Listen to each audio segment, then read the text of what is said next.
Somebody's found Winnie the Pooh's honey. Who is it? It's Boy! Is everybody ready? Hello, welcome back. Welcome back to Watch Along Pod. Where this week we have watched the many adventures of Winnie the Pooh. We Need a Pooh. We need a Pooh. I don't need a Pooh. Do you need a Pooh? No, I've been. Okay, but good. I just can't say Winnie the Pooh without saying we need a Pooh because I'm a toddler.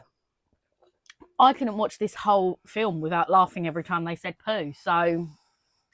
I'm glad that our sense of humour is in the same place. Yeah. Ah, Pooh. Immature. Well, we didn't have high hopes for this week, did we? No, I think last week we said Winnie the Pooh kind of works better shorter snippets, yeah. as a show. That said, this wasn't as bad as I thought it was going to be. No, it was okay, but I think this is the first film in our list that is very clearly for children. Yeah. All the rest, you've been able to go, okay, it's a children's film, but there's so much there that adults can enjoy and sit and watch and rewatch. Whereas this really was very clearly a children's story, a children's film, and, you know, very aimed at young children as well, like preschool. Yeah, I felt the same way. Although there were bits in the dialogue which were like, kids ain't going to get that joke. So there was stuff for the parents in there. There was stuff, but it's so ingrained in, because obviously they're kids' toys and things. And I just think that it really felt, oh, I'm watching a show for my children. Not that I have any children, but as if I had children, I'd be watching that for my children, not being like, children, watch this because mummy likes it, you know. Yeah, but I mean, regardless of that, Winnie the Pooh does remain as a lot of people's favourite Disney character. Oh, I love Winnie the Pooh himself. Great character, hilarious, very lovable. Just the film, it is aimed at very little children. Yeah.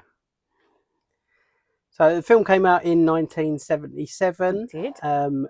Originally, because they recognised that Winnie the Pooh was a lot better known in Europe than it was in America, they released it as 3 featurettes in the States. Because it's clearly 3 different stories of Winnie the Pooh, isn't it? So, yes, it is. And I think it's quite obvious as you're watching it that it wasn't all originally one film. Yeah. It doesn't really flow, other than a little bit of continuity where they're like, oh, well, you're in the next story as well, Pooh. Yeah. But, and he's like, oh, what happens? Yeah. You know. What I did really love, though, was how they made the whole thing feel like a storybook. And they kept reminding you that this is a storybook. Yeah, I really loved how they used the storybook animation with the characters, like when Tigger was stuck in the tree and they made him slide down the words. So clever.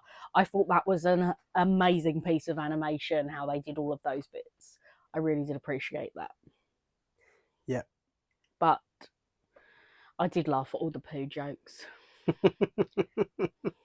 Oh, there's some good puns. Well, when Pooh gets stuck and they're like, push the Pooh out.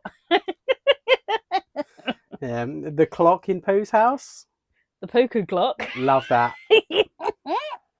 Brilliant. Good pun. Pooh. Pooh, Pooh, Pooh. I don't think I realised that first opening song about Winnie the Pooh. Winnie the Pooh. Winnie the Pooh. Yeah. Everybody obviously knows that bit. But I'm not sure I know all of the other bits that were quite derogatory about Winnie the Pooh. Oh, body shaming him. I was like, wow. They're like saying how stupid he is and, you know, all of this stuff. I was like, poor Winnie the Pooh. They're sort of, you know, but they do it in a positive way, you know. Hey! Yeah. Winnie the Pooh is such a lovely character. I think there's a childlike innocence to Yeah. him. You really get the sense that he is still learning about the world himself, even though he's living on his own in the middle of the woods. But I guess that's thinking about when you're a child and you're giving personas to your own teddies and things like that. You usually give them the age at which you are and the level of understanding you have, because that's what you know. So it's almost as if Winnie the Pooh is at Christopher Robin's age, and is Christopher Robin a little bit there. Yeah. Am I the only person that really relates to Pooh? No, I do. Yeah. There's one song he's singing when he's doing his exercises, and he's like, short, fat, proud of that. And I was like, yeah, that's me. Though I hate honey. Oh, I love honey. I have honey every day. Do you? Yeah, I have it on my Weet-Bix. I'm just not a big honey fan. I don't know if it's because I don't like the look of honeycomb. Mm-hmm. So yeah, there was a bit in this movie where I had to close my eyes With all the bees. when he put his head in the. Oh, yeah. Um, We've got a live action opening. yeah, Teddy is a bit scary though. What, the Pooh Bear? Mm. Do you think? Well, I feel all the toys looked a little bit like, we're going to kill you. Like, I don't know. They just were a bit creepy. Just old. I think it's because they're like the old style, whereas now you'd see a Teddy of Winnie the Pooh and it's like super cuddly and like. Yeah, it's a plushie. There's lots of characters in this. Oh, there's loads of characters, and what I love is that they are all so different from each other as well. Yes, they are. You've got Tigger. T-I-double-G-R. He is ADHD Central. Bouncing all over the place. Yep. Piglet. Piglet's scared of everything. Very quiet in these shorts. You don't see much of Piglet in this. No, I even didn't realise that we hadn't seen Piglet until we was like halfway through the film, and I was Yeah. like, oh, hang on a second. Where's Piglet gone? Yeah. And then he turned up. Yeah. Rabbit's in it quite a lot though. Rabbit is in it a lot more than I remembered. Yeah. And Rabbit, I find Rabbit a really annoying character. Why? I want to punch him in the face. He's a miserable Yeah. rabbit. I'm just like, oh, they're not doing any harm. Just calm down. Yeah, but I think that there's a little bit of anxiety about Rabbit, Yeah. and that makes him a bit of a stick in the mud because he doesn't. Yeah, he's nervous. Yeah, he doesn't want things to go wrong, and I don't think it comes from a bad place. No, I'll give you that.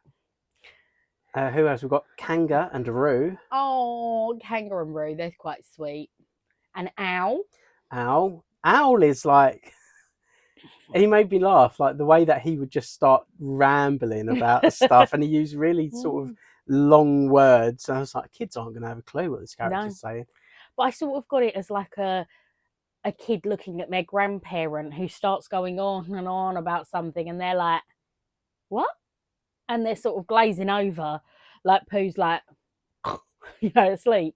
And that's sort of the feeling I got. Old wise owl. I think that's all of the main characters. I'm not missing anyone, am I? Yes. Christopher Robin? Well, Christopher Robin and another very main character. Winnie the Pooh, Tigger, Piglet, Kanga and Roo, Owl, Rabbit. Wow, this is not going to do his depression any good, is it? Oh, Eeyore. I love Eeyore. Eeyore is such a beloved character. And I have a little Eeyore story. Oh, do tell. So when I was 7 in Disneyland Paris, we went to see, they used to have the outdoor stage and they used to do a live Winnie the Pooh show. We wanted to go and see it, even though I wasn't like a massive Winnie the Pooh fan. We love all the shows. We got there early and so we could get the front row. So we're sitting on the front row. It's probably about 25 minutes before it starts or something like that. Back in the days when you didn't have to get there like 2 hours early. And one of the staff at Disneyland Paris come up to me and said, would you like to be in the show? And I was like, yeah. And he was like, right, I'm going to come over to you and I'll tell you what to do when we get to that moment. So in the show, Eeyore has lost his tail. Oh no. He can't find his tail. All of a sudden, the guy comes up to me and he says, right, stand up and wave this around. And he hands me Eeyore's tail. And so I'm at the front, like waving around, going, Eeyore, I've got your tail. And the narrator comes down and brings me up on stage. And he asks me, what is your name? But he asks me it in French. And I am 7 years old. And I go, huh? And he's like, then he realizes and says, what is your name? And I go, Daisy. And he goes, okay. He definitely did not know what I said. But I got to go on and hug all of the characters and give Eeyore his tail back. And then they gave me one of those giant lollipops. Oh, wow. Afterwards. I was like, yeah, sugar.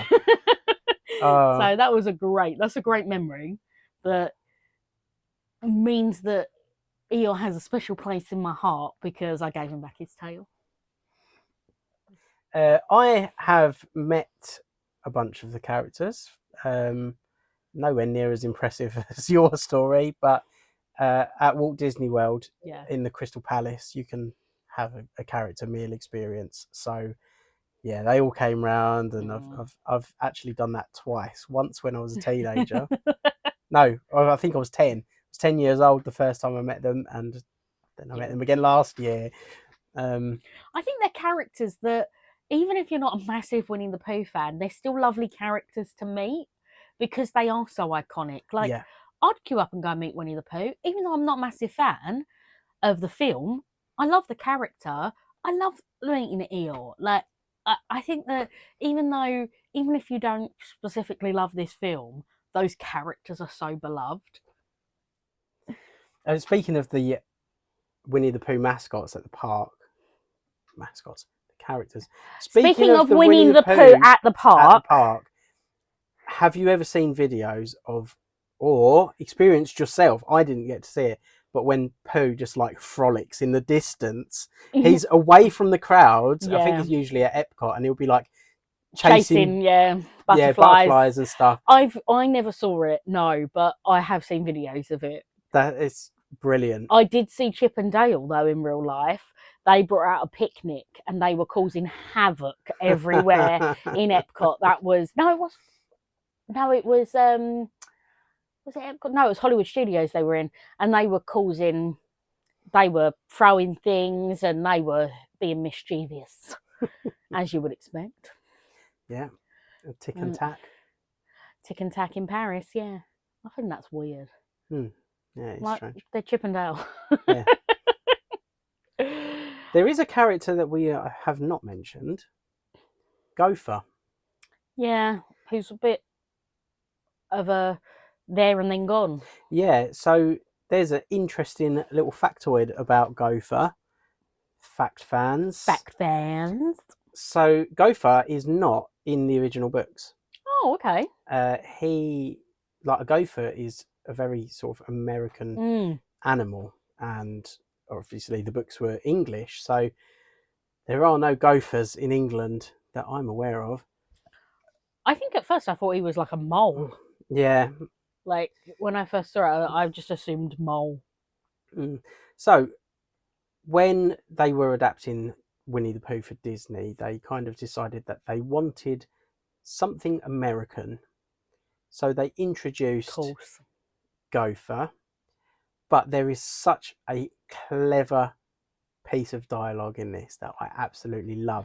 And it's like, unless you know the context, you wouldn't pick up on it. When Gopher introduces himself, he's like, here, take my card. I'm not in the book, like the phone book. Oh, he says that multiple times. They keep saying that, yeah. Oh. I think Al says it as well. Yeah, he's not in the book. Yeah, he's not in the book. They're talking about the phone book, but he's not in the book of Winnie the Pooh. I didn't. Yeah. So clever. That is so good. That is very now clever. You appreciate Winnie the Pooh a little bit more. I do appreciate that. And that's what I meant. Like, it is very much a children's movie, but stuff like that. Kids ain't gonna pick up on that. Well, no, but I don't even think you'd pick up on it as an adult unless you're a diehard fan. It's one of those if you know, you know Yeah, sort of jokes. Yeah, yeah. but that's clever. I need to talk about a part of this film that I found quite triggering. Yeah, I know what you're going to talk about. Yeah, I was having flashbacks. It's like PTSD. Of pink elephants. Pink elephants, the Heffalumps and Woozles segment. It wasn't quite as bad. It wasn't quite as bad, but it still was like because they're morphing and stuff. I was a bit like, am I tripping? It was trippy. Yeah, I didn't love it. I didn't like that bit. I wanted it to be over, but it was just diluted pink elephants. Yeah, I guess it was meant to sort of be a nightmare for Winnie the Pooh, wasn't it? Yeah, it was. Yeah. So that's sort of why it was a bit whoa, because he keeps thinking they're going to steal his honey, which would be a nightmare. Mm. Something that I wanted to talk about is that there's a whole society in the 100 Acre Woods, right? We've got all of these animals that live there, but they seem to have made their houses out of bits and pieces, signs and stuff that they've found. Like above Pooh's door, he's got a sign that says Mr. Sanders. Who is Mr. Sanders? I don't know. Where has that come from? Outside Piglet's house, there's a sign which is broken, which says Trespassers Will. And William? yeah, it's short for Trespassers William. Of course. Surely it was Trespassers Will Be Shot, but this is a Disney film. I think that's probably all in the book. Do you think? I reckon so. I don't know 100% because I've never personally read the book. Yeah. I mean, speaking of the origins, we know A.A. Milne wrote this for his son, Christopher Robin Milne. Poor Christopher Robin got bullied. Yeah, he didn't have a great life after this. From what I remember, he really wanted to distance himself from it. Yeah. Which is a shame, really. When I was reading about that, it kind of reminded me of Jake Lloyd from Star Wars Episode 1.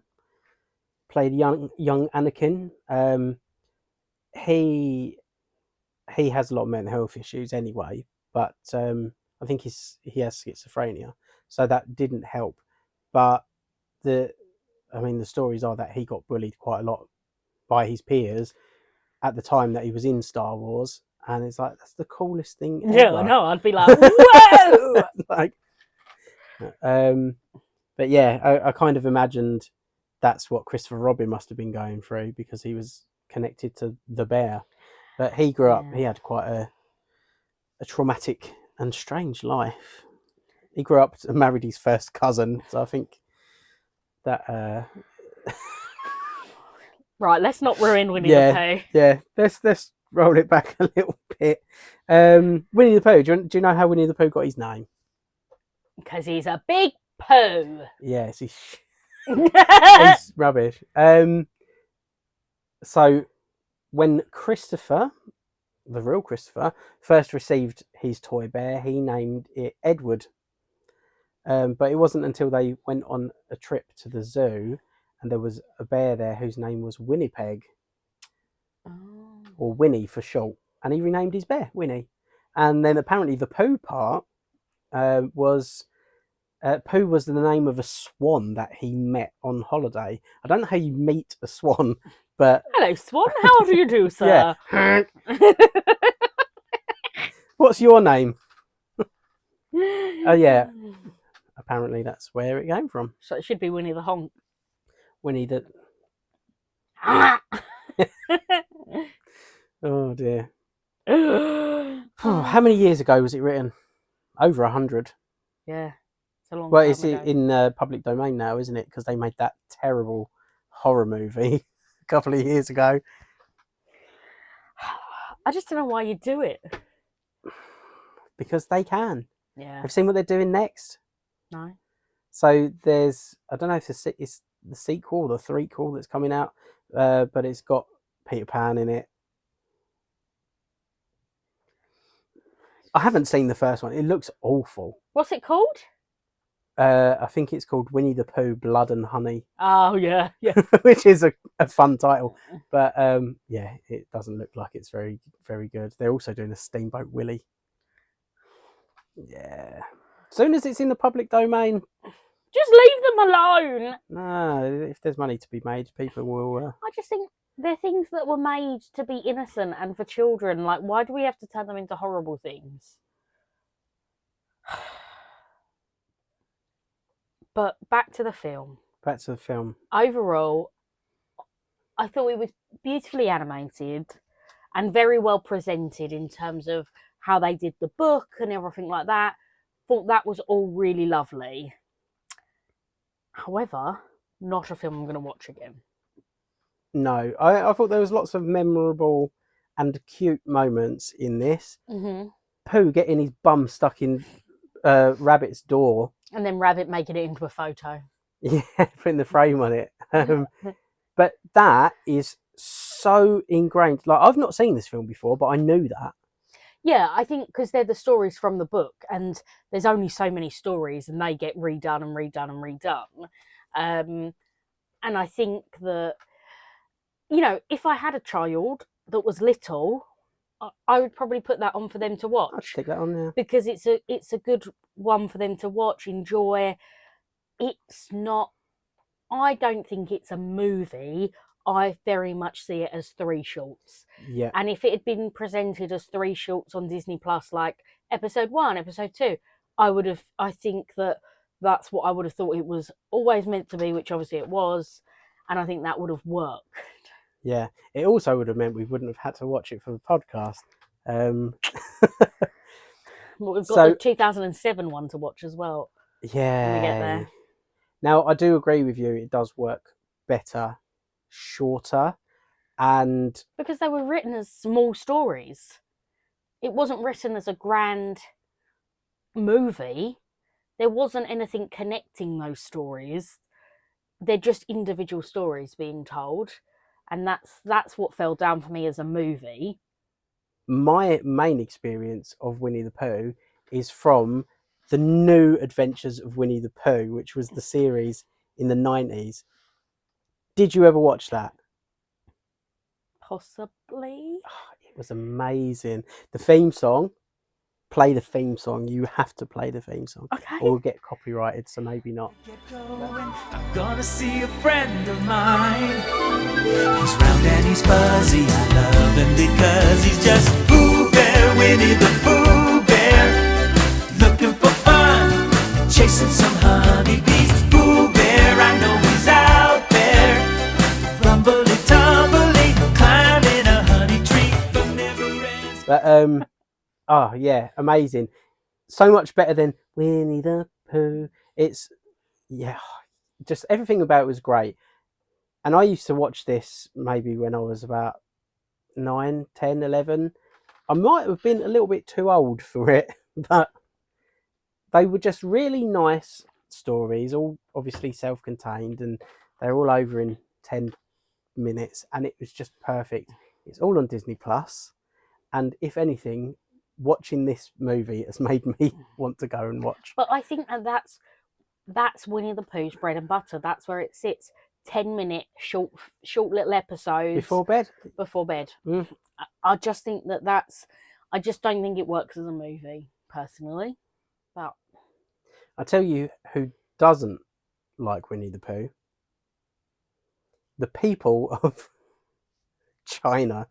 oh, He's banned in China. Winnie the Pooh is banned in China. why? I thought they'd love him. So I think they did love him until a few years ago. President Xi Jinping went and visited the United States. It was when Obama was in office. Right. Because there's So a long time ago. A while ago. There's a photo of the two of them walking together and talking, and someone found that it was very similar to a picture of Winnie the Pooh and Tigger walking next to each other. And now people say that Xi Jinping looks like Pooh Bear, and there's loads of comparisons and loads of memes to the point where, like, you can't ridicule the president of China is like an offence, a real high offence. So he is banned. And there are a lot of services or video games where if you can type phrases or words, if there's like a chat feature, Winnie the Pooh will have to be in the blocked phrases, blocked terms, because the company who runs that game is based in China. Oh my goodness. Like, yeah, so the company that owns What the video game company, if they didn't have that blocked and it ended up in their chat logs, they could be prosecuted. Why do we have men which such fragile egos running countries, like, that are so sensitive and such babies and wussies that they're like, we're gonna have to ban Winnie the Pooh because people say I look like him. Like, what the crack, guys? Come on, grow some balls. If people were saying that I looked like Winnie the Pooh, I would absolutely just own that. I'd be walking around in this red t-shirt and no pants. I think you probably would get arrested at that point. Yeah, but, maybe. But you then know. if you're the president of China, you can do that. Yeah. Winnie the Pooh. That is quite iconic, though. Oh, yeah. Because, like, even I knew that. Oh, sorry. Something that I think we need to mention. The number of songs in this was insane. Yeah, I was not expecting that. It was mostly songs, wasn't it? I think there was more songs than dialogue, or at least it was fairly even. I feel like there was a lot of songs at the beginning, and then there wasn't that many. It's all the way through. The Sherman Brothers had a field day with this. Was one. it Sherman Brothers? Yeah, it was. Yeah. But should we rank this film? Yeah. So yeah, we need to rank this, and I feel like if we rank this quite low, there are going to be a lot of people who don't agree. Did you know that this film actually has 100% fresh rating on Rotten Tomatoes, which is very rare? The thing is, for what it is, I think it's great. But in terms of what we're ranking, I don't think it's up there. If it was like films for under fives to watch, bang, it's got to be one of the top. You know, because it's beautiful. It's really easy for kids to watch and follow because they're short stories. In terms of our animated movies by Disney, yeah. If you needed to stick on a film to fall asleep to, maybe you're not feeling very well, you want something very calm and peaceful. I don't know, Tigger's not very calm and peaceful. Yeah, sure. The Heffalumps and Woozles bit. But I think it makes good fodder for that category of film. However, only if you had a limited selection of movies. Like if you had like 5 VHS to choose from, and that was one of them, yeah, sure. When you've got the entire of Disney Plus to choose from, I'm picking something else. I mean, I'd still want to watch it over Fantasia. So let's have a look at what some of our lowest ones are. So currently at 79, we've got Ichabod. And at 75, we have got Sword in the Stone, which I still think is quite a little bit low. But you think Sword in the Stone's a bit low? I do think it's a bit low, but I agreed to it, so that's where it is. And then right at the bottom, 88, we have got Fantasia. I don't think it's quite as far down as Fantasia. No, I don't either. Because Fantasia 2 is going to go there. It'll be marginally better. So get rid of that one. And Chicken Little. I've never seen that. Oh, it's awful. Sorry, anybody who loves it. I haven't heard good things about it. Now, I would prefer to watch Sword in the Stone. I would prefer to watch Sword in the Stone. I would rather watch Winnie the Pooh than Ichabod and Mr. Toad. Yep. So it's going to be somewhere in the middle of these two. What are we thinking? I'm happy with 76. I was 'cause thinking think 76. I think it's sort of on a par with Uh-huh. that. So are we saying? I think that looks right. Yeah. Happy with that? I'm happy with that. This is the one for the small ones. Yeah. Yeah, wow, we was on a real wavelength with that one. We both just agreed immediately, both thinking in the same region.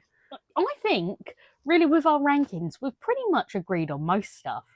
We've not had any big arguments yet. No, I think when spaces start becoming more limited and they are films we feel more passionately about, Yeah. that's when Well, there'll be because disagreements. coming up, we have got a lot of my top 10s. And that's where it's going to get difficult. The Renaissance period is when all the best ones But I came do. out. But then again, I do like some of the newer stuff as well. Like I do genuinely love Frozen, and I love Tangled, and I love Princess and the Frog as well. Like Yeah. all of those, I love all of those princess ones. It's because the ones in the Renaissance are iconic. Yeah. And they really changed the game. But did. I feel like with the newer films, there's more to them. Yeah. Like, and they're a bit more nuanced. Oh, I don't So know. I don't know. Beauty and the Beast. That is a masterpiece. really, really iconic movies. But I just feel like the newer ones have a bit more depth. Yeah, maybe. I'm not sure I agree with you there, but we'll No? see. Oh, We'll wow. see. We'll see. We'll see. Maybe. That's everything for today, folks. Yeah, we'll be back next week. Do you know what we're watching? Yes, you did tell me The Rescuers. The Rescuers. Not The Rescuers Down Under. That's in a few films' time. That is in a few films' time. It's just The Rescuers. Right. Let's get out of here. Thank you for watching. All that's left for us to say is, remember. Don't remember. Don't remember. Do remember. You're never Remember. too. All that's left for us to say is, remember, you're never too old to be young. Bye. TTFN. Ta-ta for now. Nick! Nick, you're stuck! No! Oh, bother.